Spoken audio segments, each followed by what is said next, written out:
Olá, eu sou o pastor Diego Menin e quero te fazer um convite super especial. Estamos vivendo um tempo ímpar e o isolamento social e toda essa crise tem trazido sérios problemas emocionais em milhares de pessoas. Pensando nisso, eu formulei um estudo trabalhando os 10 piores sentimentos que têm aprisionado a alma de milhares de pessoas.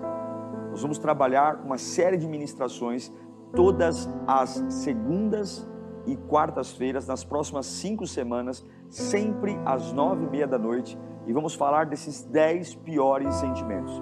O viés desse encontro é Bíblia, ministração e libertação. Convide o máximo de pessoas que você puder. Vamos trabalhar sobre esses temas que têm destruído pessoas, mas que a palavra de Deus pode libertá-los. Sempre às 9h30 da noite, nas próximas 5 semanas, segunda e quarta-feira, no meu Instagram e no meu YouTube. Que Deus te abençoe. Vamos ouvir a palavra, irmãos queridos. Eu confesso aos irmãos que essa semana tem algumas coisas que a gente observa, principalmente no meio evangélico, que mexe com a gente, né? Eu assisti uma reportagem que até de alguma forma fiquei um pouco constrangido, quando uma denominação evangélica, e aqui não vou citar o nome por questão ética, mas começou a vender feijão, né? Grãozinhos de feijões por R$1.000, enfim. E a gente acredita muito que o brasileiro e as pessoas têm fé. Mas quando você só tem uma fé que é pautada no ganhar, no crescer, e você não perde nunca, perder para você é um absurdo, você ganha sempre. Quebra Eclesiastes 3, quando diz que há tempo de ganhar e tempo de perder. Há um tempo. Eu queria hoje dizer que tem coisas que você precisa decidir perder hoje. A gente é péssimo para perder. Até quando perde, quer perder por cima. Terminou um relacionamento, se a outra parte do relacionamento está melhor do que a gente fica incomodado. Porque até para perder, a gente quer perder por cima. Aceita perder. No Evangelho, perder faz parte de um processo. Nós nunca fomos feitos só para ganhar. E é isso que eu queria ministrar ao seu coração nesse dia. Isaías capítulo 43, versículo 18, diz assim o texto. Isaías 43, 18. Esqueçam o que se foi. Não vivam no passado. Eu vou ler de novo. Esqueçam o que se foi. Não vivam no passado. Vamos orar? Senhor, fala conosco nesta manhã. Fala conosco com todos que estão conectados comigo ao vivo agora. Aqueles que vão assistir ao longo do domingo, que vão assistir ao longo dos meses. Mas onde essa palavra chegar, que haja vida, poder, unção. Que o Senhor traga a nós revelação de quem Tu és. Quebrando em nós o orgulho, Senhor. E morando e trazendo equilíbrio à nossa alma. É o que eu te peço em nome de Jesus. Amém. Não existe renúncia ganhando. Renúncia é perder. Não existe um cristão verdadeiro que não consegue, ou que não permite aborrecer sua própria vida. A vida que Jesus preparou para todos aqueles que o servem e que o amam, é uma vida de renúncia e uma vida de muitas perdas. Pastor, que loucura! Sim, muitas perdas. Muitos querem servir Jesus, mas não querem pagar o preço. E é por isso que muitos estão aí enroscados em sementes de feijão, panos, os misticismos. É por isso que muitos estão aí aprisionados, e as igrejas tentando a todo preço trazer as pessoas para o próximo culto. Mas a igreja não foi feita para levar a pessoa para o próximo culto. A igreja foi feita para levar a pessoa para a eternidade, para o céu. É para morar com Deus. Jesus Cristo, em Lucas capítulo 10, Ele chama 70 discípulos, 70 homens que eram novos convertidos. Poucos sabiam sobre Deus, poucos sabiam sobre a fé, mas tiveram uma conversão. O que normalmente nós fazemos com as pessoas que conhecemos rapidamente? O que a igreja nos dias de hoje tenta fazer com os novos cristãos? O que pastores, líderes, bispos, apóstolos tentam fazer com aqueles que logo chegam na igreja? Nós logo tentamos dizer: fique conosco, que o futuro é glorioso. Fique conosco, que sua vida vai ser transformada. E realmente o futuro é glorioso. Realmente a vida vai ser transformada. Mas tudo o que nós pintamos para essas pessoas é que elas vão ganhar o tempo todo. Elas vão ganhar abrigo, elas vão ganhar atenção, elas vão ganhar afeto, elas vão ganhar cumplicidade, elas vão ganhar solidariedade, elas vão ter apoio, elas vão ganhar, ganham. E na primeira vez que elas têm que perder, elas simplesmente não sabem como agir. Eu vou dizer para você como é que Jesus conversou com os novos cristãos. Qual foi o papo que ele teve logo na integração dos 70 novos discípulos? Ele chama os 70 e fala: vocês querem trabalhar comigo? Tem uma missão para vocês. Lucas capítulo 10, versículo 2. A primeira coisa que ele vai dizer para eles: a colheita é grande, mas os trabalhadores são poucos. Portanto, peçam ao Senhor da colheita que mande trabalhadores para a colheita. O que ele está falando? Olha, que bom que vocês vão trabalhar comigo, que bom que vocês aceitaram a seguir meu caminho. Eu já começo o papo com vocês dizendo: vocês serão poucos, e vocês terão que orar pela vida de vocês, porque são poucos os trabalhadores. Eu não quero desanimar vocês não, mas já comecem se acostumando, que vocês vão ter que orar por vocês, e não contem com muita gente, porque são poucos os trabalhadores. A segunda coisa que Jesus fala para esses novos cristãos, está lá no versículo 3 de Lucas 10. Ide, vão, e eu estou lhes enviando como cordeiro entre lobos. Olha que processo de integração, olha que lírio play tremendo.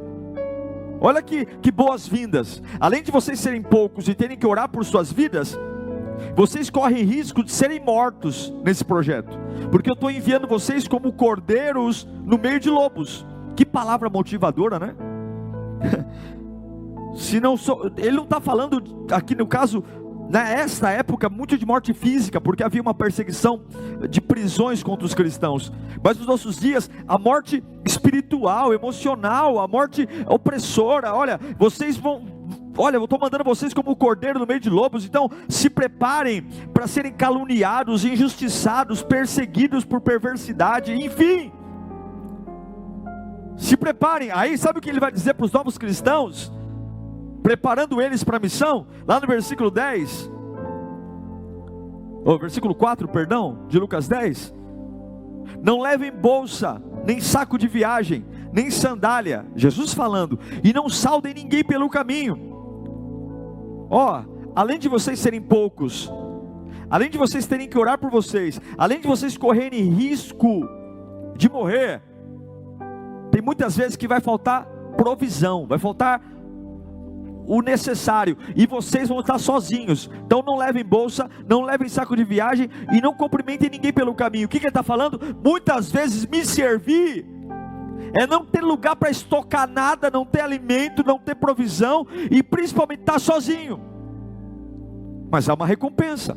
Lá no versículo 17, depois que eles voltam da missão, os 72 voltaram alegres e disseram: Senhor, até os demônios se submetem a nós em teu nome. Pode colocar o 18. E ele respondeu: eu vi Satanás caindo do céu como relâmpago, e eu lhes dei autoridade para pisarem sobre cobras e escorpiões, e todo o poder do inimigo nada lhes fará dano. Contudo, alegrem-se, não porque os espíritos se submetem a vocês, mas porque os seus nomes estão escritos no livro da vida. Jesus chamou eles para um papo, e antes deles verem o milagre, Jesus ensinou eles a decisão de perder. Vocês querem trabalhar comigo? Vocês vão ser poucos, Vocês querem trabalhar comigo? Vocês vão ter que aprender a orar por vocês mesmos, porque a seara é grande e poucos são os ceifeiros. Então orem. Vocês querem trabalhar comigo? Vocês correm o risco de morrer, serem apedrejados, vocês correm o risco de serem ofendidos. Vocês querem trabalhar comigo? Vocês correm o risco de não ter bolsa, não ter suprimento. Você corre o risco de ficar solitário, sem saudar ninguém pelo caminho. Mas lá na frente, quando eu me submeto a tomar a decisão de perder, eles voltam da missão felizes e alegres. O que é que está te destruindo? Porque você ainda não aceitou perder.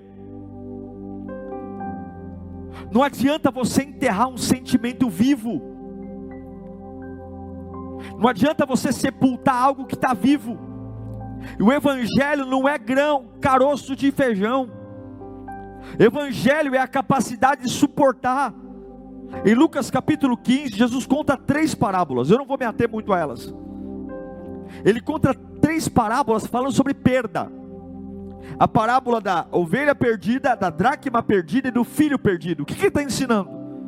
Quando ele conta a parábola da ovelha perdida, ele está dizendo o seguinte: olha, na caminhada cristã tem relacionamentos que vão ser perdidos. A ovelha representa relacionamentos.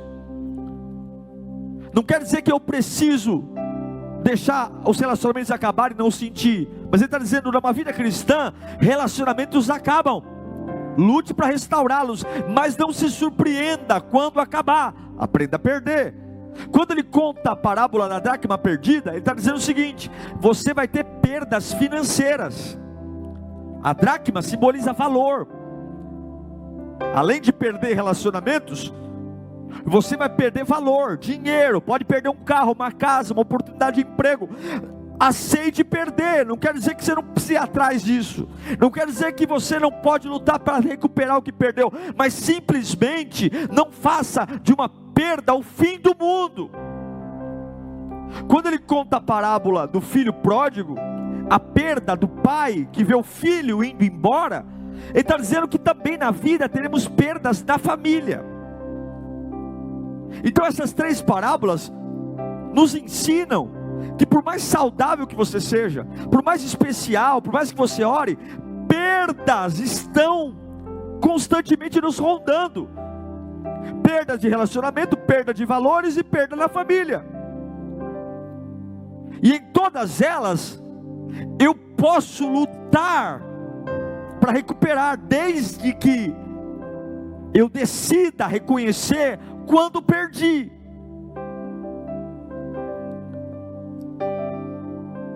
E não ficar construindo um mundo paralelo de conversas, desculpas, para tentar manter-me preso a algo que eu não consigo aceitar que perdi. Porque você foi ensinado a ganhar sempre, foi ensinado a triunfar sempre. Você não aprende nada com o sucesso, você aprende com as derrotas. Você não aprende nada com as compras, você aprende tudo com as perdas. Tuas melhores versões nascem dos seus amassamentos. Tuas melhores orações nascem das suas lutas. Teus melhores louvores nascem de quando tua carne está tremendo. Tuas orações que mais fluem são orações que nascem de processos quando você está passando pela água e passando pelo fogo. As orações mais ousadas, os sermões mais lindos, as lindas composições nascem de pessoas que aceitaram as perdas e canalizaram essa em Deus. E é por isso que Jesus fala: olha, você não se preocupe quando estiver só, não se preocupe em ser ameaçado de morte, não se preocupe. Se aceita perder? Eu repito para você: sentimentos enterrados vivos nunca morrem. Enquanto você não tomar a decisão de perder, eu perdi, saiba, tenha a certeza que você nunca vai estar bem resolvido. Então o que fazer, pastor? Como é que eu encaro a vida decidindo perder? Eu me lembro de Abacuque. Eu me lembro do profeta Abacuque, que está passando uma fase terrível. O império babilônico assolando. Abacuque está revoltadíssimo e ele pede justiça de Deus, enfim, porque as perdas são enormes, perdas financeiras, o povo de Deus humilhado, enfim, escravo na Babilônia, e ele clama pela intervenção de Deus, ele clama para que o Senhor haja, mas no finalzinho do seu desabafo, na sua carta, no capítulo 3, ele começa a escrever algo lindo, dizendo que ele aceita, se nada melhorar, ele aceita perder. E aqui eu queria te ensinar algumas lições de como você destravar a sua vida, aprendendo a perder,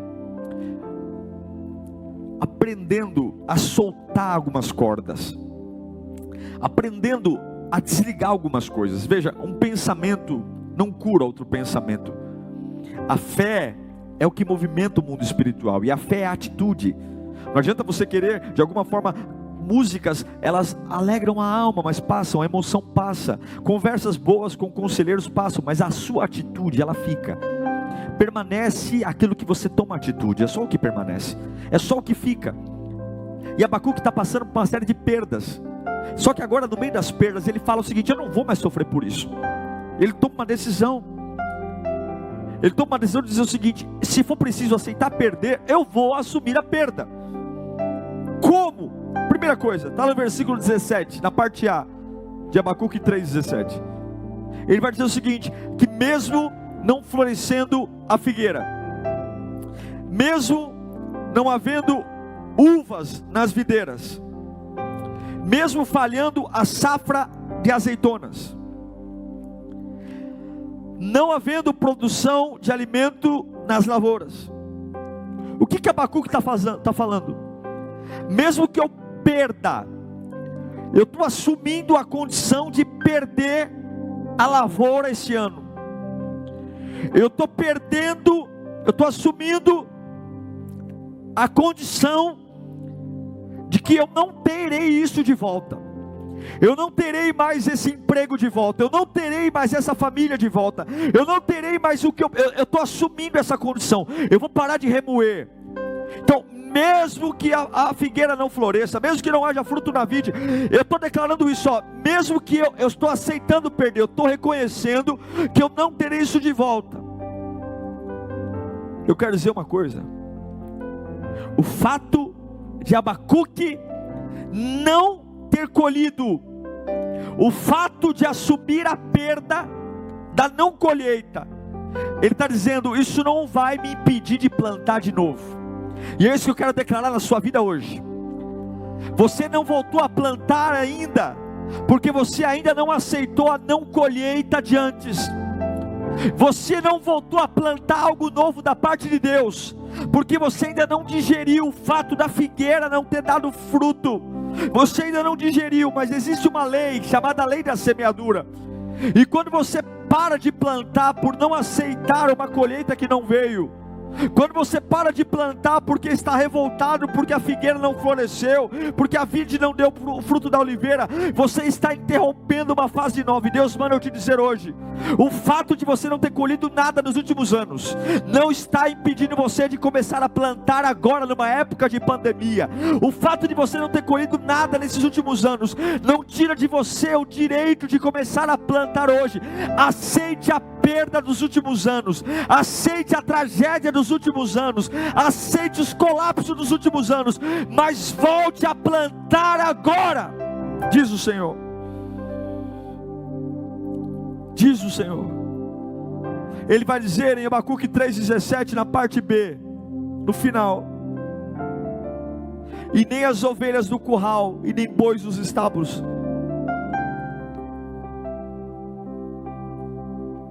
Demora muito para se recompor animais. Quando se roubam as ovelhas, quando se arrebatam os animais do aprisco, tudo para.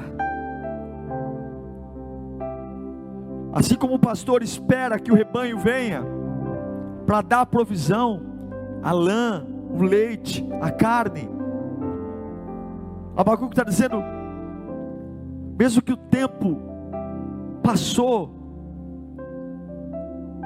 eu vou continuar esperando.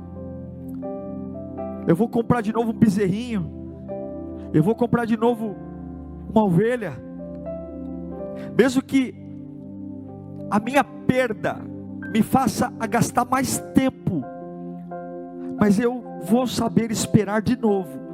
A ovelha se encher de lã, o gado se encher de leite e carne, porque o fato de alguma fase da sua vida ter roubado o seu tempo, se você não aprender a perder e reconhecer que realmente você perdeu tempo, que realmente essa fase tirou de você oportunidades, enquanto você não aceitar essa perda, você tem que aceitar essa perda. Enquanto você não aceitar essa perda, você não vai ter a capacidade de voltar a esperar no Senhor. A gente precisa aprender a esperar no Senhor. Enquanto você não aprender a perder, a parar de ficar sepultando algo vivo, ao invés de destruir o que você tem que destruir, você não vai ter estrutura para esperar no Senhor. Ele diz no versículo 18 de Abacuque 3: todavia, ainda assim, eu exultarei no Senhor e me alegrarei no Deus da minha salvação. Ele está dizendo, o fato de eu ter chorado porque eu não tive colheita, o fato de eu ter chorado porque os animais foram roubados, o fato de eu ter chorado não me impede de me alegrar no Senhor. Quando você aceita perder, você entende que as lágrimas não vão impedir você de voltar a se alegrar no Senhor. Diante dos problemas, Abacuque diz, eu aceito perder, e ele profetiza alegria nele, ele profetiza regozijo, mesmo no momento que ele não está bem, no momento que ele não está legal. Talvez poucas pessoas entenderiam as palavras dele. Como que pode você voltar a plantar numa época que não tem colheita? Como pode voltar a querer recompor um rebanho, sendo que tudo foi arrebatado, foi exterminado? Como você pode se alegrar no Deus da sua salvação? Vamos falar dessas perdas, vamos para a justiça, vamos para os tribunais, vamos mexer nessas perdas. Não é possível, vamos fazer uma investigação criminal, vamos ver para onde foi. Não, eu aceito perder, eu aceito. Decida perder, porque a alegria do Senhor é a sua força. Quando Abacuque diz, eu alegrarei no Deus da minha salvação, ele evoca Neemias capítulo 8, versículo 10, quando diz que a alegria do Senhor é a nossa força. E Neemias acrescentou, podem sair e comam e bebam do melhor que tiverem, e repartam com o que nada têm preparados. Este dia é consagrado ao Senhor, não se entristeçam, porque a alegria do Senhor é a nossa força. Não se entristeça, porque a alegria do Senhor os fortalecerá. Aceite as perdas, para que você volte a sorrir num tempo como o de hoje. O fato de você não ver a colheita, o fato de você não ouvir os animais no celeiro, não tira de você a capacidade de crer. Muitos pararam de crer porque não aceitaram a perder. Estão presos em amuletos, presos em mandingas, em bíblias abertas do Salmo 91, presos em amuletos, em pulseiras, em colares, em copo com água, presos em misticismos evangélicos, mas pararam de crer, só conseguiram crer naquilo que tocam, só conseguem crer naquilo que pegam, naquilo que veem. Não, Abacuque diz, olha, a figueira falhou, a videira falhou, a oliveira falhou, os currais estão vazios, mas eu aceito essa perda, porque ele diz no versículo 19, em Abacuque 3, ele vai dizer para mim e para você, o Senhor, o soberano, eu não estou vendo nada, não tem colheita, não tem animais, mas o Senhor, o soberano é a minha força, ele faz os meus pés como o do servo, ele habilita a andar em lugares altos. Oh aleluia, para o mestre da música, para os instrumentos de corda, o que ele está dizendo? Não há nada para ver, não há fortalezas para resistir, os babilônicos estão aqui, está tudo ruim, mas se essa fase me tirou a colheita, se essa fase me tirou os animais, não é porque ela me tirou a colheita que eu vou deixar de plantar, não é porque ela me tirou os animais que levam tempo para recuperar que eu vou parar de esperar no Senhor, não é porque essa fase me fez chorar que eu vou parar de me alegrar no Senhor. E não é porque essa fase me tirou tudo para ver que eu vou parar de crer. Eu quero motivar você hoje a decidir perder, a não manter um capítulo de uma não colheita, de um arrebatamento de animais do campo, durar mais tempo do que a própria dor do dia. Você pode, Jesus olha para aqueles 70 homens e fala o seguinte: vocês querem me servir? Estejam preparados para serem poucos trabalhadores na colheita que é enorme. Preparados, porque eu vou enviar vocês como ovelhas no meio de lobos. Preparados, porque talvez vai faltar alforge, vai faltar comida. Preparados, porque talvez você não vai poder dar paz do Senhor e saudar ninguém pelo caminho, porque vão te odiar demais. Jesus disse: eu estou preparando vocês, porque o meu caminho é um caminho de renúncia, é um caminho de perdas. Mas eles voltam revigorados e renovados. Jesus conta as 3 parábolas: perda da ovelha, perda da dracma, perda do filho, perda de relacionamentos, perda de valores, perda familiar. Por que você não aceita perder? Por que só você não pode perder? Porque quando você perde algo, para você é o fim do mundo. Além de perder a sua paz, você faz todo mundo que mora com você também perder a paz. Por quê? Por que Deus não pode ser glorificado na sua vida através de uma perda? Por que se não teve colheita, você não pode voltar a plantar? Por que se os animais foram roubados, você não pode voltar a esperar em Deus por uma nova gestação? Por quê? Por que você chorou ontem, que te impede de sorrir hoje? Por quê? Por que você não pode sorrir agora? Por quê? Por que não há nada para ver e isso te impede de crer? Por quê? Por quê? Por quê? Ele está aqui. Ele é um bom pai. Ele está perto de você. Aceite perder. Aceite perder. Decida perder. Mas você vai voltar exultando Deus na sua salvação. Jó diz: o Senhor deu, o Senhor tomou, bendito seja o nome do Senhor.